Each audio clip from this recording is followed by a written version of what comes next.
Welcome to City Management Report, Safe Streets Edition. I'm Sterling Heights Community Relations Director Melanie Davis, and with me in the SHTV studio today is City Manager Mark Vanderpool and Sterling Heights Police Chief Dale Dwojakowski. Thanks for joining us. Glad to be here. Thank you, Melanie. So we're here to talk about the Safe Streets Renewal. So Mark, why don't you start out a little bit by giving us a brief history of Safe Streets, and then telling us a little bit about Safe Streets Renewal and what this means for our 135,000 residents? Sure, I'd be happy to. There's quite a history with the Safe Streets millage. First, it all came about very early on during the Great Recession when we put together our emergency financial plan, if you will, a self-imposed emergency plan to deal with the declining revenues the city was experiencing. First, it started with revenue sharing losses back in about 2000, and those continued. And then the Great Recession hit around 2008, and property values declined rapidly, and property tax revenue declined as well, along with property values. So we had to put together this emergency plan, and I credit the mayor and city council for sticking with this plan. Because we're now back on solid financial footing, but still have the need for the Safe Streets millage. But in any case, we had to eliminate 200 full-time positions. We had to eliminate a lot of our legacy costs, including retiree health care for all employees. We had to eliminate pensions for general employees. We had to consolidate our dispatch services with the county. We had to contract out a lot of our services. This was all part of our emergency financial plan. And the last piece of the puzzle of that plan, knowing we couldn't fully cut our way out of the crisis at the time, was the Safe Streets millage. We knew that eventually we would have to go to the voters, but before we went to them, we wanted to make sure that they knew we exhausted every other possible remedy before a tax increase in 2013. So we did that as the last part of our plan, and thankfully the voters approved the plan, which eliminated the need to lay off about 65 firefighters and police officers. So thankfully the voters approved that, and we were then able to also contribute about $3 million a year to neighborhood road improvements. So that's kind of the history. It was a 6-year millage. And unfortunately, during the 6 years, while our financial footing has improved significantly, now home values are going back up. However, home values or property taxes can only increase by the rate of inflation, or 5%, whichever is less. The historical 10-year average has been around 2%, and actually property revenue in Sterling Heights has increased less than 2% since 2013. And the cumulative loss in revenue sharing was $57 million. And there's no end in sight. There is now a need to renew the Safe Streets millage. So this is a 6-year, this has been going on for 6 years now, since 2013 with Safe Streets. So Chief, tell us a little bit about some of the things that your department has been able to do in the last 6 years with Safe Streets funding, and what are some of the programs that you're the most proud of? Well, Safe Streets kept our funding where it should have been, maintained funding for us, and for a police department, maintaining funding is better than losing funding. So it was all about keeping police officers on the road. That's our first priority. We protect families, we secure their property, and you can't do that if you don't have police officers in police cars strategically placed throughout the city, which we do. Those officers are out there every single day, and a couple quick examples of that. We just recently had a traffic crash, car explodes into fire. Our officers are on the scene of that accident within 1 minute. They're pulling a guy out of the car, which is fully engulfed in flames.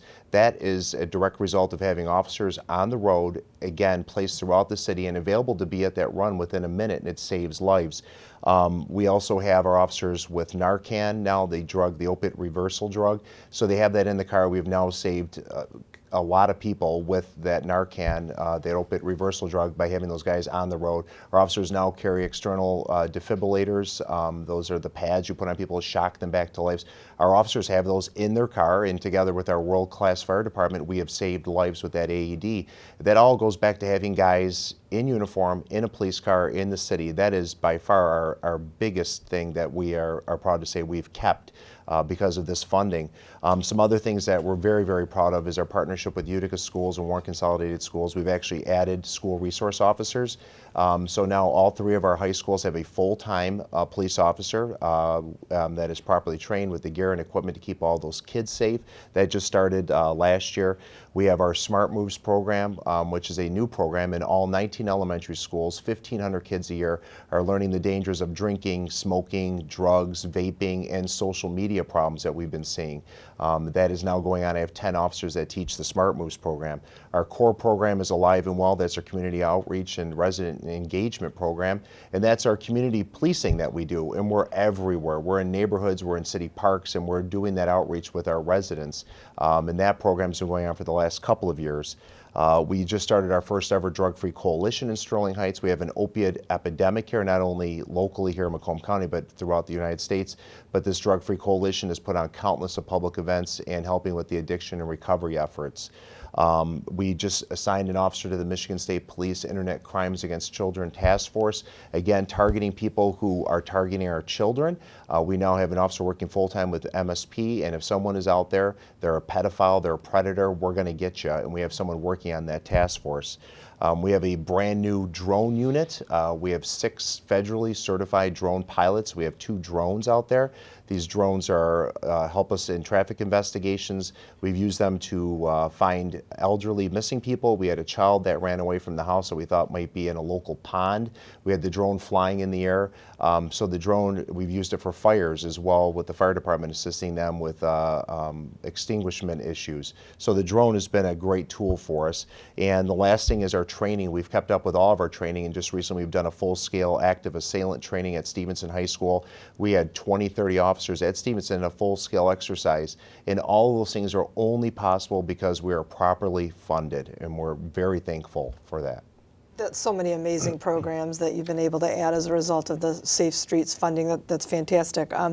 How would you say these programs help keep our residents safe? In other words, how do we stack up in terms of other communities around the state and the nation? Yeah, so without that funding, you don't have the dedicated full-time officer in those high schools. Without that funding, you don't have the equipment and that time that we need to get officers off the road. Again, the full-size exercise at Stevenson required 20 to 30 officers to be off the road to do this very, very important training. I can't do that if I don't have the money for the training and the backfill and the officers on the road. It can't happen. So it goes so many levels. Without the money, you can't have the equipment, the training, and the people on the road to get these important programs done. And simple things like that drone, if it's your family member that's missing and we can launch that drone and find someone and save a life, what is the dollar amount that's associated with that? So we have the training, the officer is trained, we have the drone, we have the equipment, and we have the body to show up at that scene with that training and that equipment in a matter of minutes. Again, going back to those officers who pulled that guy out of that car who was fully engulfed, they were there within a minute. So if you don't have those officers on the road, it could cost a life. So it sounds like this funding is critical to Absolutely. Just keeping our city safe and keeping you with the tools and resources that you need to do what you do every day. Yes. All right, so Mark, back to you. Safe Streets Renewal is just that. It's a renewal, not a new millage. So what does that mean for the residents and their taxes? What can they expect? Well, first of all, a portion of the renewal will go to the police and fire departments for operations to keep the 65 positions that we've talked about. In addition, approximately $3 million will go to neighborhood roads every year to continue the steady progress we're making with road improvement, and it's been pretty significant over the last 6 years. So the direct impact to residents will be continuing to cost about $15 a month. So this is not a new tax, it's not an increased tax, it's a renewal of what residents are already paying, and it equates to, for the average price home, about $15 per month, or approximately 50 cents per day if you were to break it down like that. And so that's a direct impact, approximately $185 per year. But if you look at the amount of money we've lost and some revenue recoupment, if you will. What residents have paid over the last 12 years in terms of increased taxes is $24 a year on average.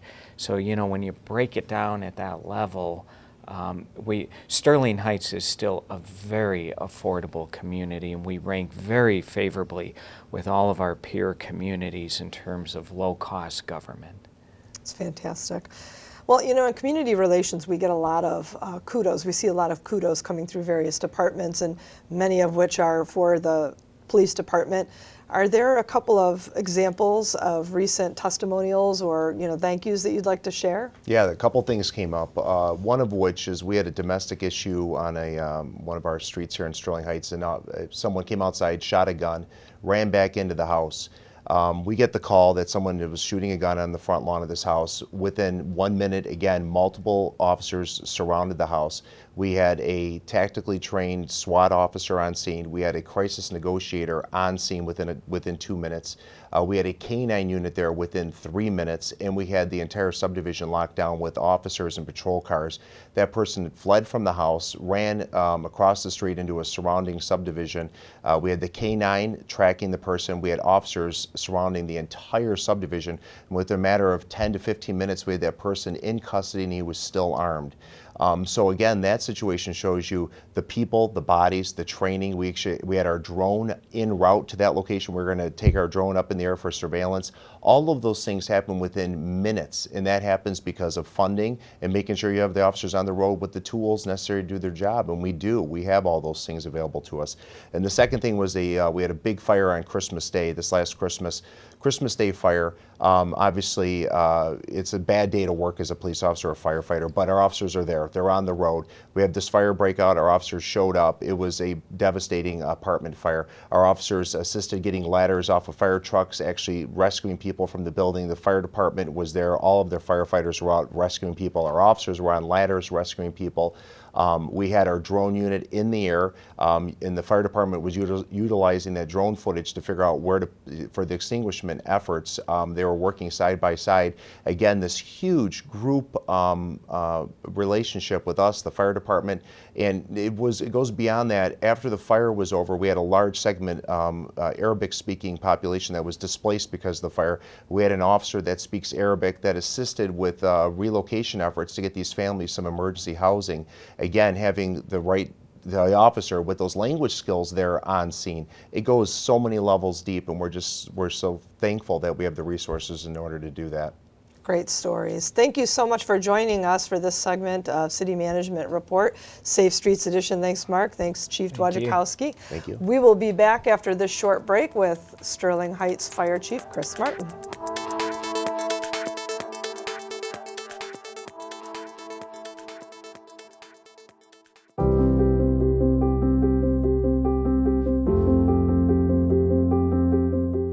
This fall, Sterling Heights residents will once again have an opportunity to shape the future of our city and continue its path to prosperity. On Tuesday, November 5th, voters will determine whether the city will have the funding to retain 45 police officers, 20 firefighters, and make critical repairs to hundreds of neighborhood streets through an important Safe Streets Millage Renewal. If the Safe Streets Millage Renewal passes, our city will continue to be one of the safest in the country with excellent response times and low crime. And our residents will continue to enjoy well-maintained and beautiful roads and green spaces. Remember, this is not a tax increase.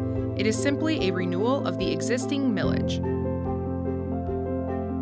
Sterling Heights continues to have one of the lowest millage rates in the state of Michigan, one of the lowest employee-to-resident ratios, and upholds a long tradition of effective, efficient, and low-cost government. Voters seeking more information on the city's Safe Streets Renewal can visit sterling-heights.net or call Community Relations at 586-446-2470. Please vote November 5th.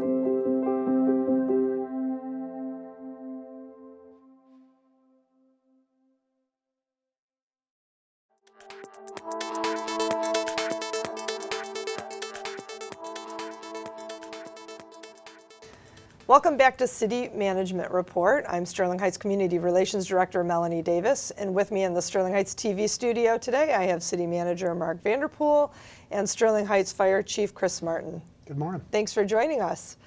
So again, we're here to talk about the Safe Streets Renewal. And Mark, as part of the city's Visioning 2030 strategic plan, we sort of define the city as one that is vibrant and safe, that offers an exceptional quality of life for our residents. So can you tell us a little bit about how you feel the Safe Streets Renewal or Safe Streets helps us to achieve that vision for the city? Well, it's a great question, Melanie, and thank you. And there's so many exciting things going on in Sterling Heights right now, you know, with all the parks being improved and all the synergy right here around the city center and Dodge Park, and all the recreational amenities that are being offered now, all the redevelopment activity. I mean, really, the last 5 years or so have been transformative for the city of Sterling Heights, no question about that. And we hear it every day from businesses and residents, and there's this amazing positive vibe throughout the community, and in large part that's attributed to safe streets as well. If we had to eliminate 65 police and fire positions back in 2013, if Safe Streets wasn't originally approved, I don't think we'd be in this amazing position we're in today. And we certainly wouldn't have achieved the level of success that we're at right now in both the police and fire departments. Historically, Sterling Heights has had a great track record in public safety, but it's steadily improved, and it's hard to believe, but we're still ranked very highly, not only in the state of Michigan, but across the country as being one of the safest cities in the country. And in addition to that, a few years ago, the city improved its Insurance Services Organization rating, better known as ISO, and our rating is now a 2, one of the best in the state of Michigan. So with a reduced ISO rating, that means homeowners insurance goes down, which I know has been well received. So, Chief, in terms of Safe Streets helping us achieve that vision of being a safe and a vibrant city over the last 6 years, what are some of the things that you've done specifically in the fire department that you are the most proud of or you think have been the most impactful for our residents over the last 6 years? Well, without a doubt, the Safe Streets Millage in 2013 allowed us to keep all of our fire stations open and to keep all of our fire apparatus staffed. And there is no doubt that it's about response times and capabilities of a fire department that responds to emergencies. So we're getting called to over 16,000 emergencies every year, and our response times allow us to affect change and do the right things at the right amount of time. And in the past several years, we've had some very significant fires. The outcome of those fires would not have been the same without Safe Streets being passed. In fact, May of 2017, August of 2017, November of 2018, again at Christmas Day of 2018, and then just this past July, we've had fires where there was people that were trapped in the building and they were saved because of our response times and our capabilities. And the police chief talked about the devastating Christmas Day fire, where everybody in the fire department and everybody in the police department came together and saved many lives, and even with some help from police officers from the city of Troy. None of that would have been possible without our Safe Streets Millage to have those firefighters on shift and on duty to respond to those fires, and that fire specifically. So how can you think of one program in specific that you feel has made a difference in the safety of our residents that was a result of the Safe Streets funding that we put in place? Well, as the police chief said, you know, the first and foremost is our people on the streets and being able to do that. In addition to that, our fire prevention division was able to be staffed and then continued with some increases in staffing. Back in the recession days in 2008, we were cut down to having a fire marshal and just one fire inspector, back from having 6 fire inspectors and a marshal years ago.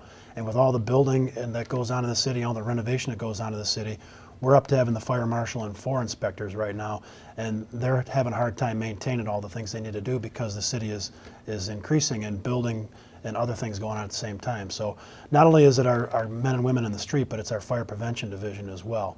And then outside of that, it's the added things like the Civilian Fire Academy and the open house. We're teamed with the police department doing the home alone safety program, the babysitting classes, and we work with them with Smart Moves. So those are the additional things that we can do some outreach to the community that has a benefit that we would not be able to accomplish without Safe Streets. So sounds like Safe Streets is critical to helping the fire department do what it is that you do every day as well. Without a doubt. Okay. So, Mark, as mentioned earlier, you said the Safe Streets renewal, it's not a tax increase. It will not increase our residents' taxes. It's just a renewal of something that's already been in place for the last 6 years. But some residents, must be wondering, why is it that the city can't just fund things like police and fire and roads with the current sources of funding that already exist? So how does that work? Well, that's a very good question. I hear that too. And it's important to understand that, once again, we've lost, cumulatively speaking, in revenue sharing, $57 million from the state. That's money that's hard to make up just through cutting. When you look at the property value and the property tax declines that we experience, that's over $120 million.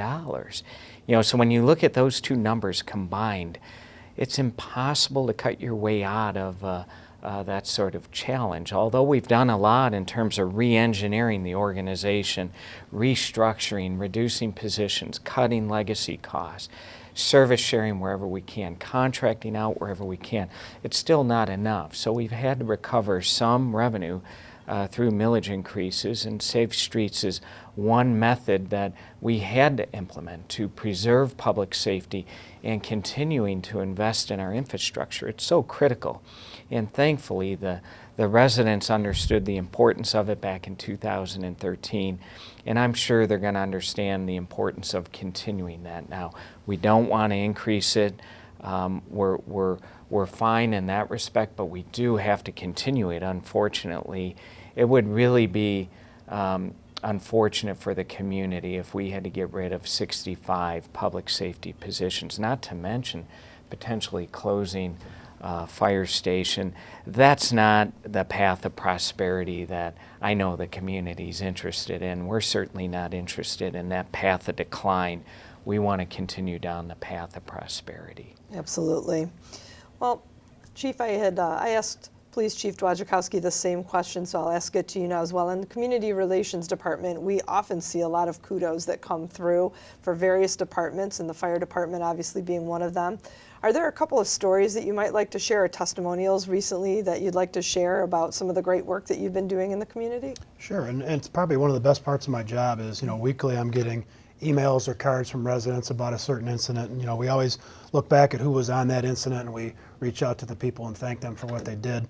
And I share them with all the department, but I'd like to read one to you that I recently received in an email about 2 weeks ago. It says, this came from a resident, said, I'm writing to express my gratitude to Sterling Heights rescue team that responded to a call at my home on Friday.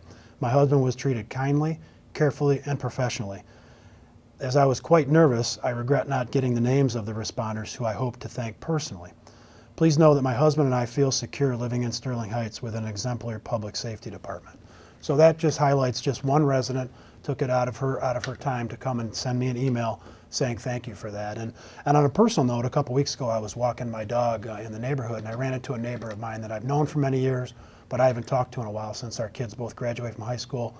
They're not connected anymore, but he wanted to thank me. He was looking for me for the last couple of weeks because his wife was in a devastating accident in May of this year on Hayes Road. And he said he wanted to thank me because the treatment that his wife got from the firefighters that had to cut her out of the car saved her life. And so I took that back to the station, looked up the individuals, sent it to them, and said thank you. And hopefully she's on her way to a full recovery, but that just goes to show you that what we do every day just helps all the residents in many ways. Such great stories that are a result of that Safe Streets funding. So can you share a little bit about, we hear a lot about survival coins. Can you tell us a little bit about that? Sure, that's an excellent program that we started in 2016. And in fact, this upcoming October's meeting, we have 3 in the next couple of weeks. So we'll have reached 20 survival coin candidates or survivors since 2016. So if you think about the effect of that, starting 3 years into Safe Streets, you could argue that 30 or 40 people would be in the situation of survival coin had we started it in 2013. And really what that is that is a survivor of a cardiac arrest. So somebody who is clinically dead, whose response from the fire department or the police department or help from the dispatchers made it so that they could walk out of the hospital and lead a productive life. So it's really an awesome story. And you know, I know of a couple other fire departments that do survival coins, but there's none that have had the success we've had. So it's just awesome. And also since Safe Streets, we've taken on the transportation of all of the sick and injured in our city to the area hospitals. And it's been a very successful program. In fact, in 2018 alone, we transported more than 10,000 people to the hospital from within the city of Sterling Heights. So it is a very successful program, and none of those would have been able to be done without Safe Streets. So the Safe Streets funding is also really critical to that response time then. It is. You know, the Safe Streets allows us, 20 firefighters divided by the 3 shifts is important. And if we take any off shift, we have to close apparatus and close stations. And, the trickle-down effect of response times would be devastating to a lot of the emergencies we respond to. Well, it's clearly having an impact on the survival rate of our residents, and I'm sure everybody is thankful for that. So. Yes, they are. So thank you so much for being in the studio with us today. Thank you, Mark, and thank you, Chief Martin. We really appreciate your time. We will be back with City Management Report, Safe Streets Edition, after this short break with City Engineer Brent Bayshaw.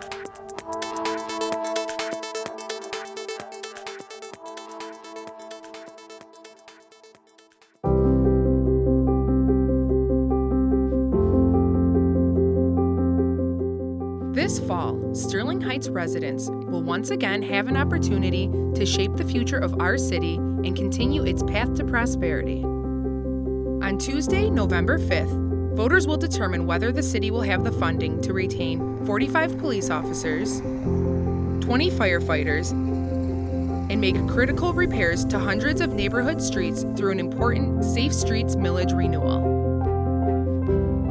If the Safe Streets Millage renewal passes, our city will continue to be one of the safest in the country with excellent response times and low crime. And our residents will continue to enjoy well-maintained and beautiful roads and green spaces. Remember, this is not a tax increase. It is simply a renewal of the existing millage.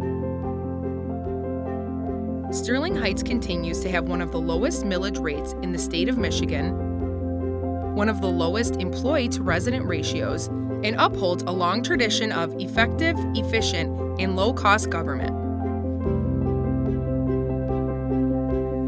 Voters seeking more information on the city's Safe Streets Renewal can visit sterling-heights.net or call Community Relations at 586-446-2470. Please vote November 5th.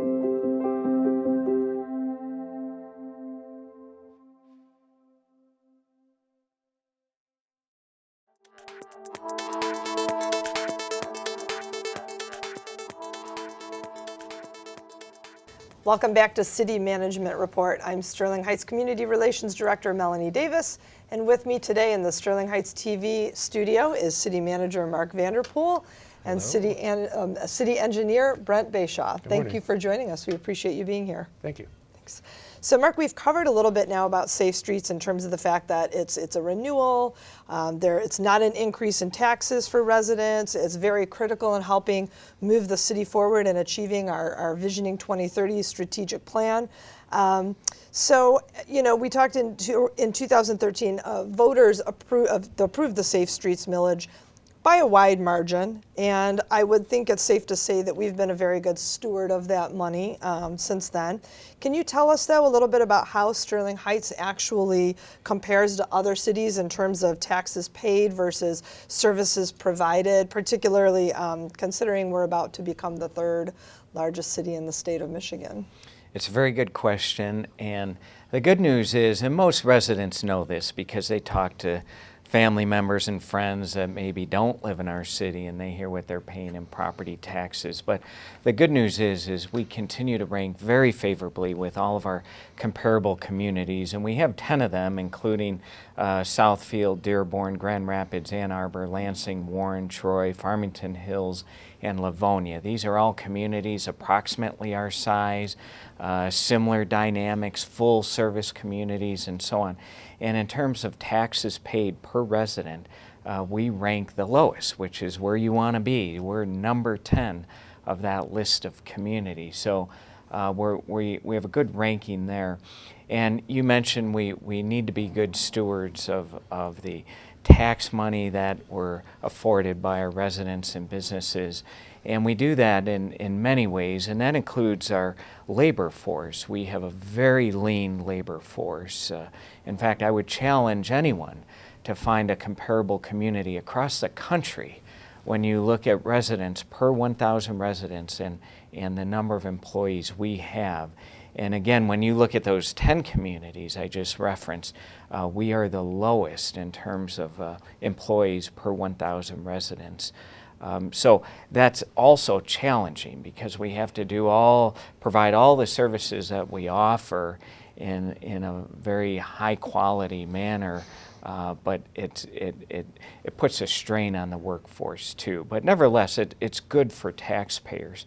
And also when you look at our city debt, we have a very low debt level. So again, when you compare us to those 10 communities, we rank number 9. There's only one community with debt that's slightly lower than us, and that's the city of Troy. So we rank very favorably on all these measures. And then when you look at the tax rate itself, in Macomb County, we're near the bottom there as well. So we continue to be the poster child for low-cost government, providing high-quality services, and reinvesting in the community. As I mentioned in an earlier segment, all that's been going on in the city of Sterling Heights, especially the last 5 years or so, really is transformative. I mean, there's no way you can ignore all the great improvements throughout the city, not to mention the private development that's going on.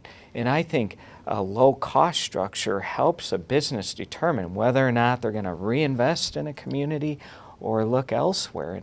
And so that the low-cost government is also, I think, fueling the reinvestment in our city and adding to this great success story. I agree, and you know, there's so many great initiatives and projects in development that you can see as you just drive around town, and one of those is roads. We've talked about police and fire, but Brent, tell us a little bit about roads. One of the things that I hear all the time is, you know, Safe Streets funding goes to neighborhood roads, right? Correct. So can you tell us a little bit about, you know, for the average citizen, what's the difference between a county road, a state road, and the neighborhood roads that are going to be fixed as a result of Safe Streets? Well, we essentially have two classifications of roads. We have major roads and local roads. Now, major roads are the ones that people drive most of the time, and they know the major roads: Mound Road, 14 Mile, 15 Mile, Metro Parkway. Those are all the major roads. Now, the major roads are split with jurisdictions. You have roads that the city are responsible for. You have roads that are a county jurisdiction, which is essentially the even mile roads: 14 Mile Road, Metro Parkway, 18 Mile Road. Some of the north-south roads, Shaner, Mound, are county roads. We also have state roads, which are the M and the I roads. In our case, we have M59 and M53, which is Van Dyke. So the major road network basically has 3 different jurisdictions that are responsible for the maintenance and improvement. Local road network is completely responsibility of the city of Sterling Heights. So, and just an interesting fact on the local road network, we call it a vast network because there is many miles of roads. And in comparison to the city roads that the major roads that the city maintains with the local road, there's about 5 times more centerline miles of local roads than major roads in the city. So if you stretched out that distance, you could stretch out from city of Sterling Heights to Chicago, and that is the vastness of the local road network. So the neighborhood roads are essentially the local roads. Okay. So, and how important would you say Safe Streets is, the Safe Streets funding is in not only keeping that vast network of neighborhood roads, you know, appealing, but also safe for our residents to drive on? Correct.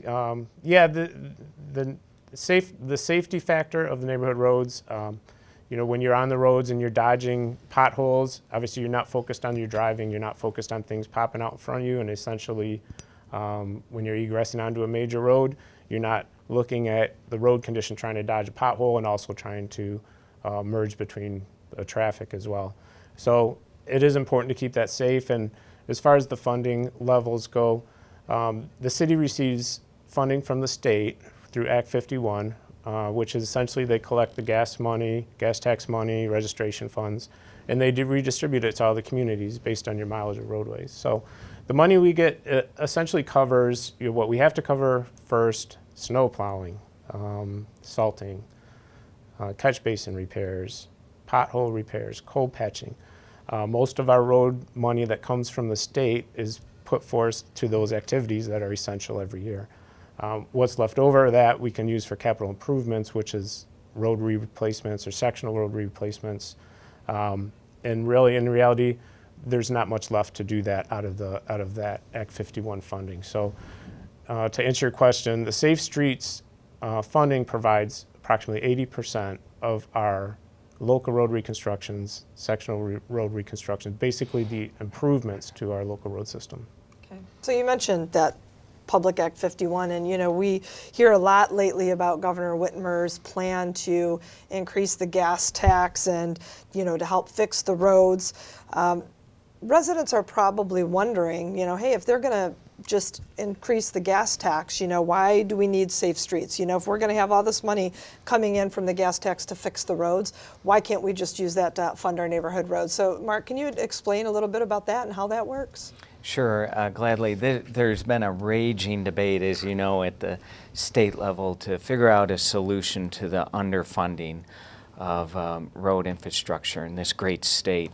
It's interesting that, the state that really put the world on wheels spends the least amount of money of any other state in the country on roads. And you get what you pay for. We spend the least and we have the worst roads. And we have to change that dynamic, obviously. And we commend the governor for stepping forward with a really bold plan to solve the problem. Some may recall that there was a gas tax increase in 2015. That was a step in the right direction. The reality is there's about a $3 billion problem in road funding annually in the state of Michigan. And that 2015 solution solved about a third of the problem. That generated just over $1 billion phased in over a period of years. So we still got to come up with $2 billion more statewide to address this problem. And that's why the governor put forth her plan of a 45-cent gas tax increase. Now, obviously, that's not been met well in the state legislature, and it likely will take some other form.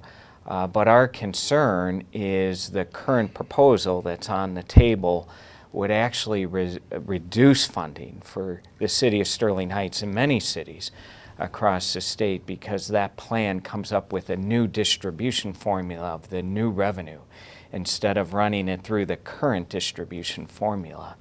And as a result, we'd see a decrease of over $600,000 annually. So we're actually going backwards with the state plan, at least for cities. Now the state, for major state roads, 75, 696 and the like, there would be increased funding for all of those, but it wouldn't help us on local roads whatsoever. In fact, we would see a reduction, and thus there's even a greater need for the Safe Streets Renewal, especially as it relates to roads. Reinvesting in roads is so important. It's not only a quality of life issue, it's an economic development issue. Individuals, businesses have to be able to get their goods from point A to point B in a safe and efficient manner. And when you have roads like Mound Road, the condition that was in a few years ago, that's a deterrent to economic development. We just can't have that, not only in Sterling Heights, but in the state of Michigan. So Safe Streets is absolutely critical. We're doing our part in Sterling Heights, thanks to the voters, reinvesting in roads.